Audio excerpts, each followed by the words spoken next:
Vishnuvardhan sir ಅವರ ಬಂಧನ cinema ಬಗ್ಗೆ ಕೆಲವೊಂದು ಇಂಟ್ರೆಸ್ಟಿಂಗ್ ಮಾಹಿತಿಗಳನ್ನು ನೋಡೋಣ ಬನ್ನಿ. ವಿಷ್ಣು ಸರ್ ಅವರ ವೃತ್ತಿ ಜೀವನದಲ್ಲಿ ಒಂದು ಅತ್ಯುತ್ತಮ ಮೂವಿ ಅಂತ ಅಂದ್ಕೊಂಡ್ರೆ ಅದು ಬಂಧನ ಮೂವಿಯಾಗಿದೆ. ಅದರಲ್ಲಿ ಅವರ ಅಭಿನಯ ಅಂತೂ ಸೂಪರ್. ಪ್ರಾರಂಭದಲ್ಲಿ ಇವರಿಗೆ ಈ ಮೂವಿ ಮಾಡೋಕೆ ಇಷ್ಟ ಇದ್ದಿಲ್ಲ ಅಂತೆ. ಅದೇ ಪ್ರಾಣ ಸ್ನೇಹಿತನ ಅಣೆ ಮೇಲೆ ಕಟ್ಟು ಬಿದ್ದು ಮೂವಿ ಮಾಡಕ್ಕೆ ಒಪ್ಕೊಂಡ್ರಂತೆ. ಇಷ್ಟ ಇಲ್ದೇನೆ ಮಾಡಿದ ಸಿನಿಮಾ ಕೊನೆಗೆ ಕಲೆಕ್ಷನ್ ಮತ್ತು ಹೆಸರು ತಂದುಕೊಟ್ಟದ್ದು ಇತಿಹಾಸ ನಿರ್ಮಿಸಿತು. ವಿಷ್ಣುವರ್ಧನ್ ಸರ್ ಅವರ ಮನೆಗೆ ಅವರ ಬಾಲ್ಯ ಸ್ನೇಹಿತ ರಾಜೇಂದ್ರ ಸಿಂಗ್ ಬಾಬು ಅವರು ಬಂದು ಒಂದು ಕಥೆ ಹೇಳಿದ್ರಂತೆ. ಆ ಕಥೆನೇ ಬಂಧನ. ಆಗ ವಿಷ್ಣು ಸರ್ ಹೇಳಿದ್ರು, ಏನಂದ್ರೆ ನಾನೀ ಸಿನಿಮಾ ಮಾಡಲ್ಲ, ನೀನ್ ಲಾಸ್ ಆಗ್ತೀಯ ರಾಜೇಂದ್ರ ಸಿಂಗ್ ಬಾಬು. ಅವರು ಕಥೆ ಮುಗಿಸಿದ ತಕ್ಷಣ ವಿಷ್ಣುವರ್ಧನ್ ಸರ್ ಅವರ ಪ್ರತಿಕ್ರಿಯೆ ನಿರಾಶಾದಾಯಕವಾಗಿತ್ತು. ಬಾಬು ನನ್ನನ್ನು ಹೊಡೆಯುವುದನ್ನ ಬಡಿಯುವುದನ್ನ ನೋಡೋಕೆ ಇಷ್ಟಪಡ್ತಾರೆ. ಆದ್ರೆ ನೀನ್ ಹೇಳಿರುವ ಕಥೆಲಿ ನಾನೊಬ್ಬ ಡಾಕ್ಟರ್, ಒಂದು ಫೈಟ್ ಇಲ್ಲ, ಬಿಲ್ಡಪ್ ಇಲ್ಲ, ಬರೀ ಪ್ರೀತಿ ಪ್ರೇಮ ಅಂತ ಅಳ್ಕೊಂಡ್ ಕೂರೋದನ್ನು ಜನ ಖಂಡಿತ ಒಪ್ಪಲ್ಲ. ಈ ಮೂವಿ ಏನಾದ್ರೂ ಮಾಡಿದ್ರೆ ಪಕ್ಕಾ ಫ್ಲಾಪ್ ಆಗತ್ತೆ, ಬೇಡ ಬಿಟ್ಬಿಡು ಅಂತ ನೇರವಾಗಿ ಹೇಳಿದ್ರಂತೆ. ಸಾಹಸ ಸಿಂಹನಿಗೆ ಕಣ್ಣೀರು ಹಾಕುವ ಪಾತ್ರವೇ ಡಾಕ್ಟರ್ ಹರೀಶ್. 1980ರ ಆರಂಭ ಕನ್ನಡ ಚಿತ್ರರಂಗದಲ್ಲಿ ವಿಷ್ಣುವರ್ಧನ್ ಸರ್ ಅಂದ್ರೆ ಬರೀ ಆಕ್ಷನ್, ಬರೀ ಆರ್ಭಟ, ಸಾಹಸ ಸಿಂಹ ಎಂಬ ಬಿರುದು ಅವರ ಹೆಸರಿನೊಂದಿಗೆ ಅಂಟಿಕೊಂಡಿತ್ತು. ಜನರು ಅವರನ್ನು ಗನ್ ಹಿಡಿದು ವಿಲನ್ಗಳ ಮುಂದೆ ಎದೆಯುಬ್ಬಿಸಿ ನಿಲ್ಲುವ ಖಡಕ್ ಪಾತ್ರಗಳಲ್ಲಿ ನೋಡಲು ಮುಗಿಬೀಳ್ತಿದ್ರು. ಹೀಗಿರುವಾಗ ಅವರ ಬಾಲ್ಯದ ಸ್ನೇಹಿತ ಮತ್ತು ಪ್ರಸಿದ್ಧ ನಿರ್ದೇಶಕ ರಾಜೇಂದ್ರ ಸಿಂಗ್ ಬಾಬು ಅವರು ಒಂದು ಹೊಸ ಕಥೆಯೊಂದಿಗೆ ವಿಷ್ಣುವರ್ಧನ್ ಸರ್ ಅವರ ಮನೆಗೆ ಬಂದ್ರು. ಅದೇ ಬಂಧನ ಸಿನಿಮಾ.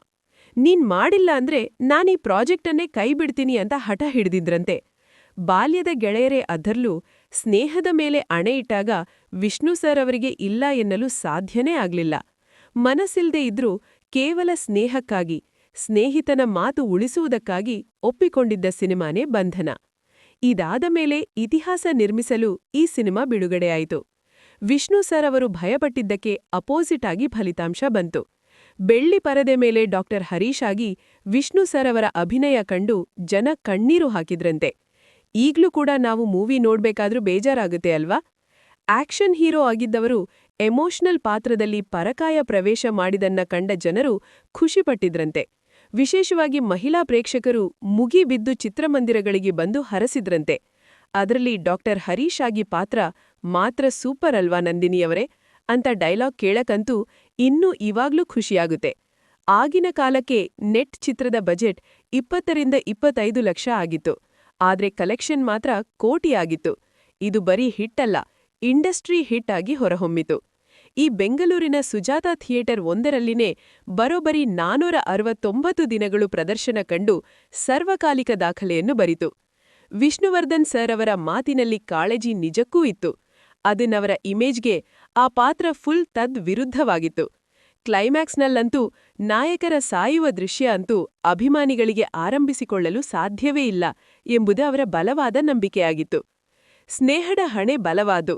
ನಿರ್ಧಾರ ರಾಜೇಂದ್ರ ಸಿಂಗ್ ಬಾಬು ಸರ್ ಮತ್ತು ವಿಷ್ಣು ಕೇವಲ ಸಿನಿಮಾ ನಟ ನಿರ್ದೇಶಕರಲ್ಲ, ಅವರು 9ನೇ ವರ್ಷದಿಂದಲೂ ಸ್ನೇಹಿತರು. ವಿಷ್ಣು ಸರ್ ಎಷ್ಟೇ ಬಾರಿನೂ ಅಂದ್ರೂ ಬಾಬು ಬಿಡ್ತಾ ಇರ್ಲಿಲ್ಲಂತೆ. ಕೊನೆಗೆ ರಾಜೇಂದ್ರ ಸಿಂಗ್ ಬಾಬು ಸರ್ ಒಂದು ಅಸ್ತ್ರ ಉಪಯೋಗಿಸಿದ್ರು. ಅದುವೇ ಸ್ನೇಹದ ಮೇಲೆ ಅಣೆ.